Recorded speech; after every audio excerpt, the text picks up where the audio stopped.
There's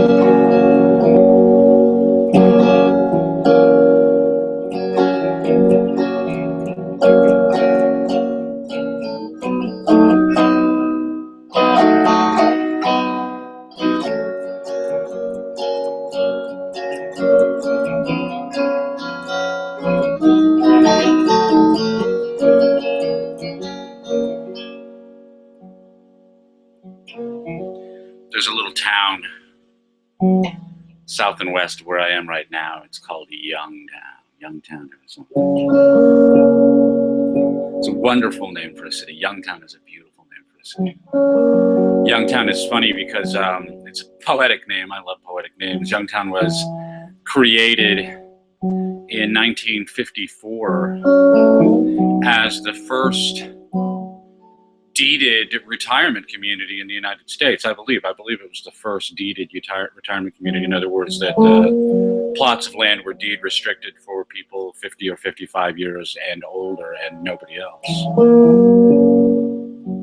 And the reason for doing this in real estate law is to get around property taxes to support schools. That's literally the reason. So the elderly can live together in their own little mini ghettos and not pay any taxes to support public schools, which is completely appropriate. People that age don't have children in public schools. Why should they be compelled to pay for them? Youngtown is right next door to Sun City, which was started in 1960 by Del Webb. Webb was aware of Youngtown, and he was aware of an enormous amount of land right next door to Youngtown that was available to be exploited. And he built Sun City, which is the first of the truly successful active adult communities, age-restricted communities. Sun City West, Sun City Grand, etc. The Del Webb Corporation continues to build as a division of Pulte Homes, continues to build 55 plus communities all over the United States. But Youngtown screwed the pooch. Youngtown had the deed restrictions, but the federal housing authorities require you to maintain a census of your residents to make sure that you are substantially in compliance with the age restriction. And Youngtown didn't do that, and they had a big influx of people under the age of 55. This is so funny. People under the age of 18 are protected in federal fair housing laws, which is why we no longer have swinging singles, condominium communities, and things like that.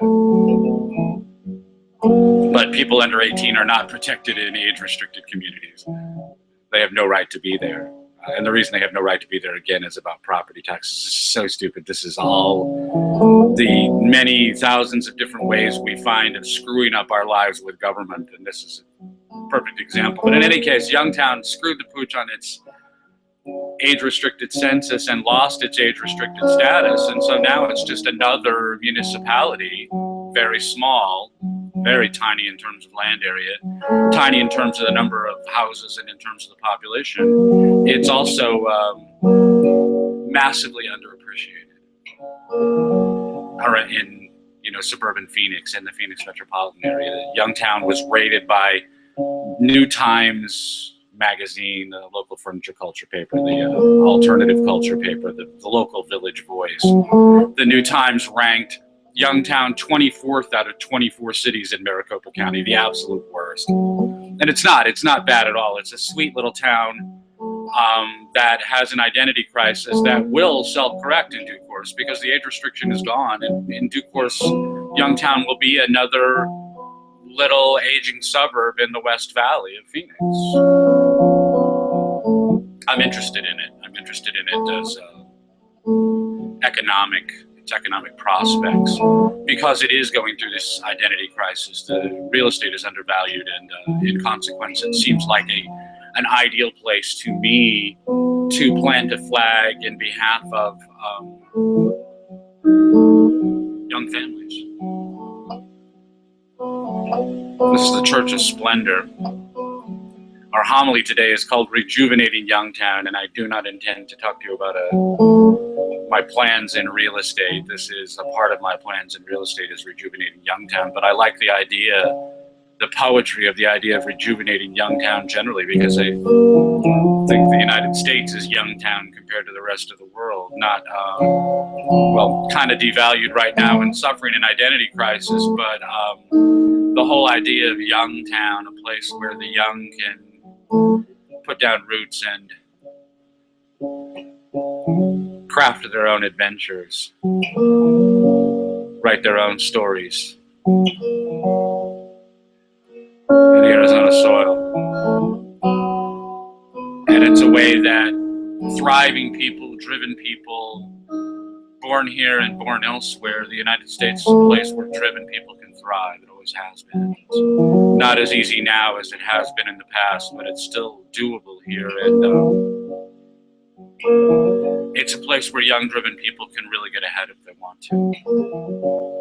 And I'm thinking about all of this in context of the riots this week in Ferguson, the riots that have been going on for months in Ferguson, Missouri, and going on all over the country right now in small-scale, ugly demonstrations, ugly people attempting to impose their ugly point of view on everybody else by making life ugly and inconvenient at Christmas.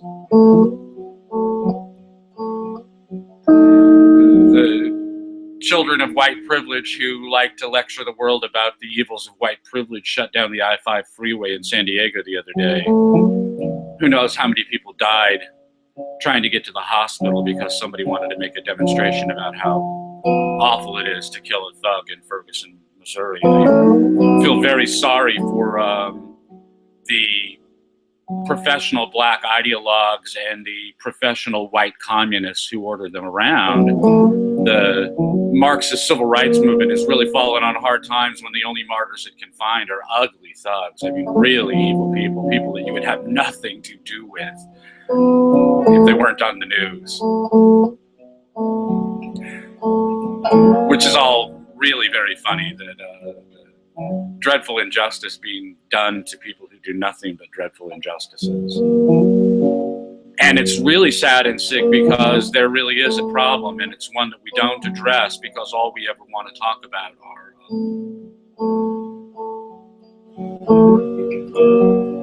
people who are a net detriment to their neighbors, people who are well done without, that passed away, ran away, glad to be rid of them either way. And this is what is left to the professional victim movement, is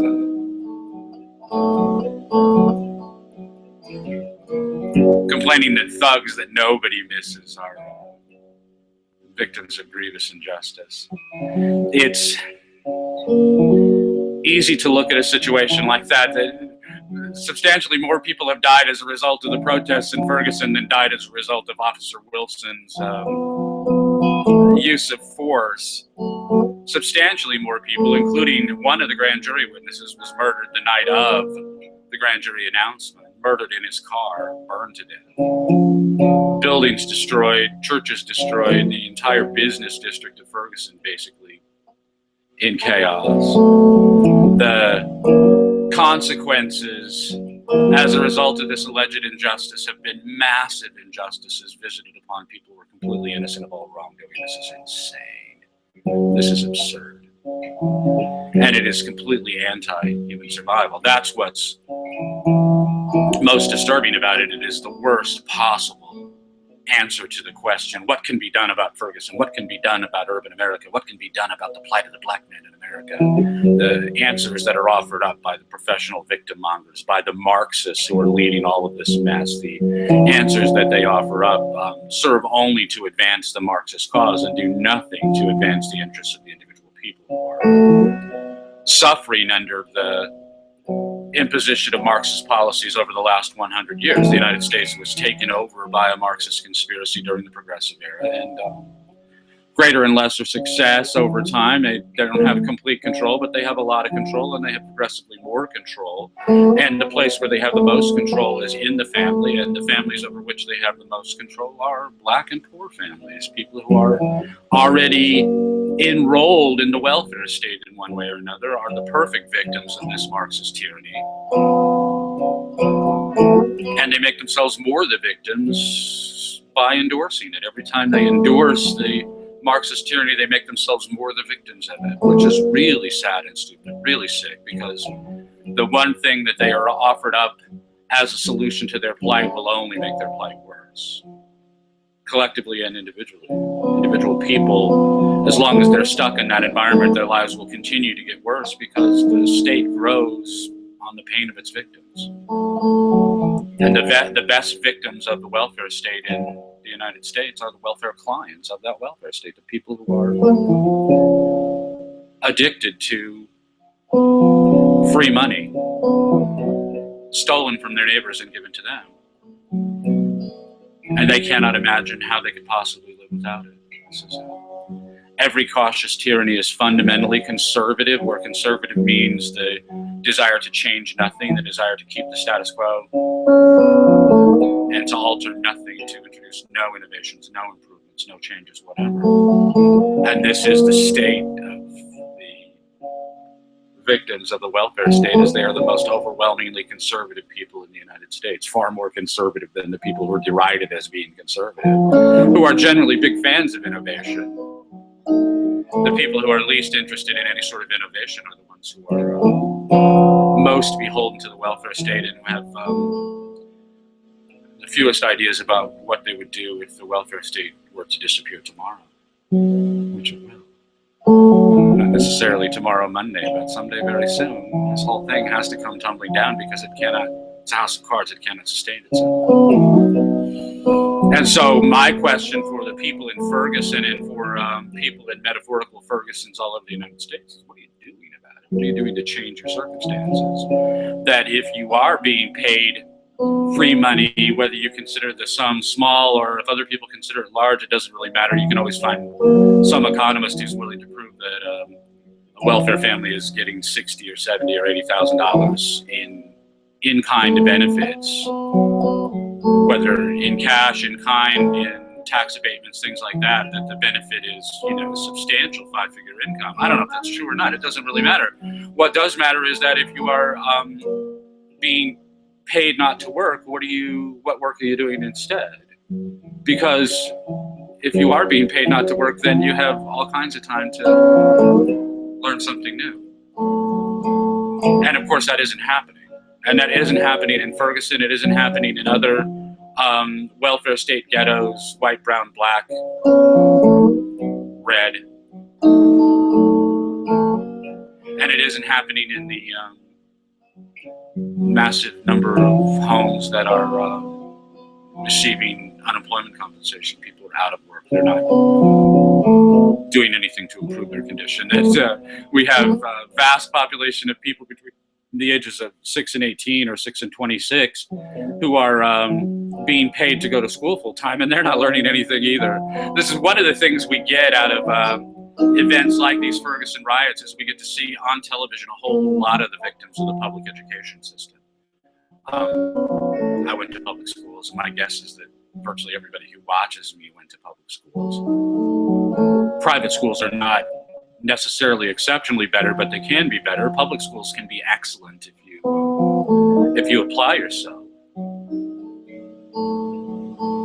But if you don't apply yourself, public schools are 12 years of taxpayer-funded daycare. Only at a free market daycare center they do more to maintain discipline and possibly achieve some educational goals too. But that would be my question for everybody who's in that situation, is stuck in some situation they don't like, whether it's the ghettos at Ferguson or the ghetto of the mind at Occidental College or Wesleyan University. What are you doing to improve your circumstances? That first, you have school available to you, whether it's, you know, free and full-time because you're young, or subsidized and part-time because you're older. You have the opportunity to improve your skills on the job, to learn everything there is to know about your job, the job above you, the job above that, to learn everything there is to know in your company, because it's all there for you to learn. And obviously you can pursue self-improvement independently in all sorts of different ways, starting down at the public library. There's a great big public library in every town in America. funded by the Carnegie Foundation originally. Who knows where the money is coming from now? Probably the taxpayers, but it's a building full of free books and in many cases excellent books, really, really good books. The older they are, the better they are generally. Go to the carols that nobody has touched the books in 30 years and you're going to find some really decent books. They may not be the latest and greatest information, but they will be very, very good information, lots of it, and very rigorous compared to things that are published more recently. On the internet, we have things like the Khan Academy and Coursera, Georgia Tech, MIT, an enormous amount of very high-grade college-level information available. In the case of the Khan Academy, you can study any math you want, starting with addition and subtraction. You can study addition, subtraction, multiplication, division, algebra, geometry, trig, calculus, and then some for free from world-class experts, all online. And of course, the net is just rife with opportunities to master new skills of any sort, whatever it is you want to learn. I don't really care what it is. If it's something that has an academic component like math or like computer science or like literature or poetry, something like that, you can find academic content. But if it's something you want to learn gunsmithery, you want to learn blacksmithery, you want to learn the basis of how to be an electrician, you want to learn how to do your own plumbing repairs at home, learn how to tie a four-in-hand necktie knot.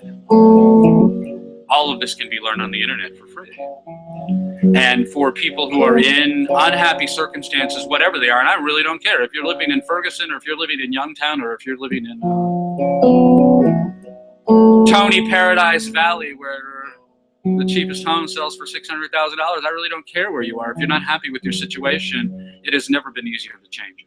It has never been easier to change your circumstance. It will not be easy. It will not be cheap, it will not be free, and it will not be instantaneous. It will take time, but if you want to improve your marketability so that you can get a better job and therefore you can move out of Ferguson or you can afford to buy a home in Youngtown, this is eminently doable, and it's never been easier, and it's never been easier for people everywhere in the world. There are now 3 billion people connected to the internet. 50% of the people alive, almost 50% of the people now alive, call it 40% if you want, connected to the internet. And every one of those people is connected to virtually everything the human race has ever discovered. And all of it is available to be learned. Nobody can learn all of it, but anybody can learn all they want of some of it. And all you want of what you want to know is out there and is available for free. And if you want your life to change, it will not change as a result of marching in the street. It will not change as a result of burning down churches. It will not change as a result of killing innocent people or destroying their businesses. Your life will change from the inside out. And the way that you'll go about changing it is by self-improvement. And no other way. This all relates to an idea that I've been talking about for more than a year now, the idea of growing the middle class. Rand Paul is doing some of this, and I'm glad to see it. Other Tea Party types have not been as public about it. I hope they're doing it privately. I certainly hope, as a result of this most recent election where we saw Tea Party type candidates elected at all levels of government, I hope to see more of it happening at the municipal, county, and state levels of government where people can actually make changes. And if you expect to see big changes at the federal level of government, you are mistaken. This will take much more electoral effort than we've seen so far. I don't have any faith in elections or in princes, but if anything's going to change as a result of the ballot box, it took us 100 years and then some to dig ourselves into this mess, and it will take us a while to dig ourselves out of it. And the federal government will change slowest and most reluctantly, whereas at the municipal level, you can make dramatic changes overnight. I mean, simple little changes like, for instance, getting rid of licensing laws for street vendors, hot dog vendors, greengrocers, pedicab drivers, things like that. Getting rid of laws against entering businesses, making it easier for people to start their own businesses, even if it's just part-time, even if it's on the side, that you have a full-time job and you also have a pedicab that you drive late afternoons and evenings to service the ball games and concerts downtown. And that's just an extra $200 or $300 a week. It's not a huge amount of money, but it's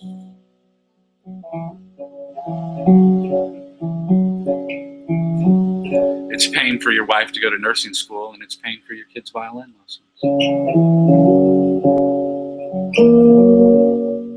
And if you want a way to join the middle class, to announce to the world that you have joined the middle class, get your kid a violin. Get your kid an upright piano.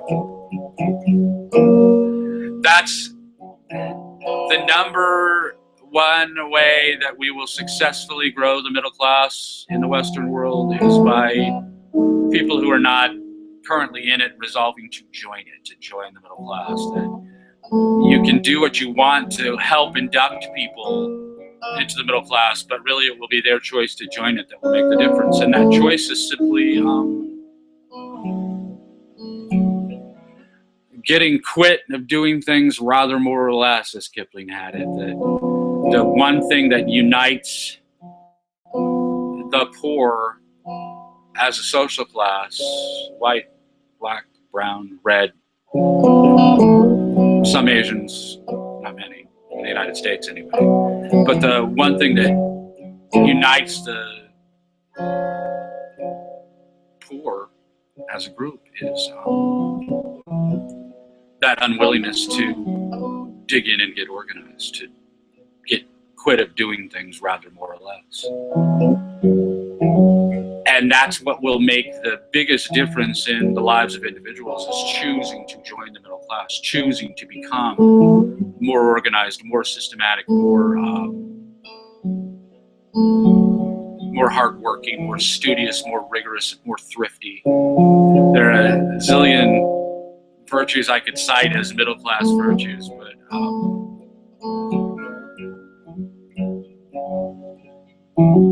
simply being serious about joy is where I would make the dividing line, that being frivolous about fun is easy. Being serious about matters of grim importance comes easily to some people and less easily to others. Understanding that affection and enjoyment are the two best dance partners in every human social relationship. Whether it's commercial, romantic, storgic, family love, every human social interaction is fueled by affection and enjoyment. That the material considerations, the emotional considerations, all of the other considerations that might be in trade, the transaction is driven by affection and enjoyment. And the middle class is composed of people who are serious about achieving their joy. So the best way of growing the middle class is for individuals to determine that they need to join it. And to the extent that anybody is listening to me in places like Ferguson, this is my advice to you, is join the middle class. There is no way out of Ferguson except by joining the middle class. And so do that. Get your ass to the library, get your ass to the Khan Academy, get yourself busy learning how to improve what you're doing already. You're already doing a lot of the right stuff. Learn how to get better at it. Learn how to get better at the things that you're not doing. A little bit of effort here, a little bit of effort there, day by day, consistently applied effort will improve your circumstances remarkably, not immediately, but in a year, 3 years, in 5 years, in 10 years. In 10 years, your life will be radically different. You won't recognize it. The second little tip that I would give to people who are interested in growing the middle class is share it. Share it with your neighbors. Share it with the people that you interact with on a daily basis. Share it with the poor people that you come into contact with, whether they're, hardworking poor people or non-working poor people, or simply, homeless or addlepated people. You share the middle class. You share your virtues and share your values and help people understand why your life works better as a consequence of your ideas, why your ideas are better, and why persistently upholding your ideas helps everyone achieve better results. You share those ideas with people. You do not hold them to yourself. You do not hoard them to yourself. You are not I find the aggressive display really disturbing. The aggressive display toward an enemy is bad enough, and I don't endorse it, but the aggressive display toward strangers is completely unwarranted and it's not justified. The simplest thing that you can do to share the middle class with your neighbors is greet them as friends. Greet them as potential friends, as people who offer great potential for value to you and no risk at all of peril. If you are in a situation where you really feel a risk of peril, you need to get out of it. You need to absent yourself from that circumstance. But normally when you're interacting with strangers, all you really know about them is nothing. And the base assumption to start with is the middle class assumption, certainly the one that you start with in your own neighborhood, is that everybody has your goodwill at heart and you have their goodwill at heart. That doesn't mean you're obliged in any way at all, but it does mean you smile and you say, hey, what a great day it is. I'm so glad to see you. I haven't seen you in months. So you're getting along well. All of the things that you do to share your goodwill with your neighbors, you should share those across the board with everyone. Share them with every stranger that you meet. And that's the benefits of the middle class are boundless, and you can name all sorts of things: the single-family home, the entrepreneurial job, or the true career, a career that actually has a future to it. Education, music, foreign language, travel, all kinds of things that we can cite as being middle-class virtues. But the virtue that makes the middle class is that belief, that trust in the goodwill of your neighbors. And if you want your neighbors to trust you, then you behave in a trustworthy way. And if you want to know that you can trust your neighbors, you greet them as though you know you can trust them. The ones who can't be trusted will self-identify, and all the others are just friends you haven't met yet. It's such an easy thing to do.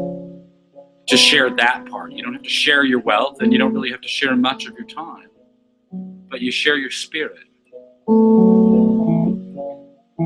You share your own goodwill, your own eudaimonia, your own thriving. You thrive from the inside out, but emanate that thriving so your neighbors can see it, learn how to emulate it. And that leads to the third way of growing the middle class, and that simply is to celebrate it, to celebrate what works in the middle class and what works better as a result of the middle class mentality, the middle class morality, the middle class point of view. You celebrate those virtues. You celebrate, for instance, intact families. You celebrate educational accomplishments. You celebrate achievements in children. Celebrate achievements in their parents.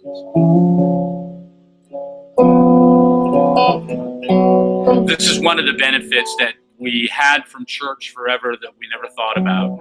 That church, by being all balled up with these ridiculous theological ideas, we lose the social idea that is so potently powerful in church. That you have yourself as an individual, and that's 80% of everything you need, maybe even 90% when you're young. You marry, and that romantic relationship comes to be a huge part of what you are. It comes to be a huge part of your identity. You have children, and that enlarges your identity even more. That the I, me, mine started off you as an individual, then you and your spouse, and then you and your family. And there is a level above that in voluntary human social interactions, and that would be the level of clubs and churches, fraternal organizations. You'll note that all of these things are gone. All of these things have been killed. This is a further success of the Marxist conspiracy in the United States, is killing all of those organizations. Private social organizations that people belong to as mutually self-selected volunteers, and to which they could turn for help when they needed it. When they needed help that was bigger than their family, they could turn to those groups for help. The Elks and the Masons and the Job's Daughters is one I remember from high school. The new girls who were in the Job's Daughters. But church, of course, is the most potent of those organizations, and is the one that still manages to survive in a kind of crippled way. But that's what church is a bigger family. You have your wife, you have your family at home, you have your extended family, and beyond that, at one time in the United States, you would have had a church that you could turn to for help when you need it, for consolation whenever you need it, and as an opportunity to pitch in and help your neighbors when they need that help. And all of that is gone, or virtually gone. Even in churches, it's mainly gone. The church is mainly now a building that's busy on Sunday and no other day of the week, whereas it used to be that the church was busy every day of the week. There was always something going on. One of the things that you will see happening in churches that is kind of a good sign and also kind of stupid would be men's groups, fathers groups. That the destruction of the middle class occurred all kinds of different ways: destroying education, destroying the churches, destroying private organizations, destroying every way that people had to turn for help other than to the state. The state has eliminated every alternative to itself. That's its goal. But one of the ways that you see churches trying to fight back is with fathers groups, men's groups. Sadly, they almost always host these on Wednesday night. This is an amazingly stupid solution. What is wrong with Wednesday night? Wednesday night is when divorced dads have their kids for dinner. Not all divorced dads. Every parenting plan is different, and everybody will talk about the differences in their parenting plans. But if you sit down and look at all of them, you will find that Wednesday nights for dinner is very, very common among non-custodial fathers, fathers who don't have custody of their children. Every other weekend, Wednesday nights for dinner. That's their so-called shared custody. But the consequence of having a fathers group on Wednesday night means the divorced dads can't come. The divorced dads are with their kids on Wednesday nights. Wednesday nights is a real good night for family movie night, if you ask me. That's the night to have family movie night. This is something I want to talk about in the future, is family movie night. I want to start picking out movies available on Netflix, because everybody has Netflix, and Netflix movies are watchable on demand and without commercials. But just pick out movies that have real good portrayals of fathers, fatherhood, families, well-fathered families, so that dads and their kids, whether it's dad still at home with his kids or a dad who only gets to see his kids every other weekend and Wednesday night for dinner, they can sit down with their children and have an opportunity to see good fatherhood in action and to be able to talk about it afterward. Why good fathering is important and why the West is collapsing without it. But that's certainly something that anyone could do right now that would make a huge difference, is Tuesday or Thursday nights. Not Monday because there's football, and not Friday because it's date night, but Tuesday or Thursday nights, have a fathers group, either at your church or some other public place that you can get access to. Any facility that hosts 12 steps meetings is available to you. You just have to go talk to the person who's in control of that facility and arrange for a time. Put together a fathers group, a men's group. It doesn't have to be a fathers group. It could be unmarried men, married men, divorced men, widowed men, but men, adult men. Get them together and talk to them about things that matter to adult men. If you want to start with my book, Father's Day, feel free, please do. If you want to buy it in bulk, I can get you a wholesale price on it. I can save you a ton of money on it. But you start with Father's Day, or start with something else. If the stuff you're reading is too heavily influenced by feminism, that will come out in the discussion, and it's the discussions that are going to matter. That's why you have the group, not so much to talk about, some common theoretical framework, but just to get together and talk about what's working and what's not working, how to make things work better. And how to make things work better for adult men, because adult men are the people who make the family work. And it's the family that the state wants to destroy.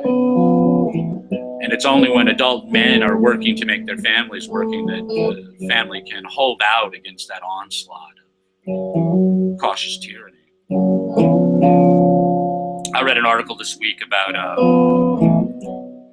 the effects of helicopter parenting on children who are completely incapable of dealing with any sort of setback. The real failures, they break down in tears, but even the smallest thing is totally disruptive to them. These are massively underfathered children. That's what it really is. They name all kinds of individual circumstances that lead to these phenomena, but the reality is they're just underfathered children. That 80% or more of the children growing up in the United States today are underfathered, and this will have consequences. But those consequences cannot be addressed by the immediate application of fatherhood to all of those underfathered families, because unfortunately the men who are out there and available to plug the gap in those families are themselves underfathered and don't know how to do the job they need to do. And that's why men need to be talking to each other, is because they can share what they know.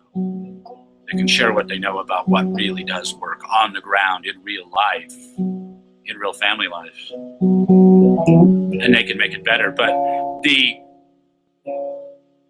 symptoms that we're seeing, the helicopter children, the Ferguson riots, the massive number of children in the United States today who cannot read, who literally cannot read at all. They can mouth out sounds, they can destroy your patience, making you wait while they stumble through as if they were halfway through the first grade. But that's the way they read. They read at the first grade, second grade level, what we would have called first grade, second grade level, and we now call it the 10th grade level.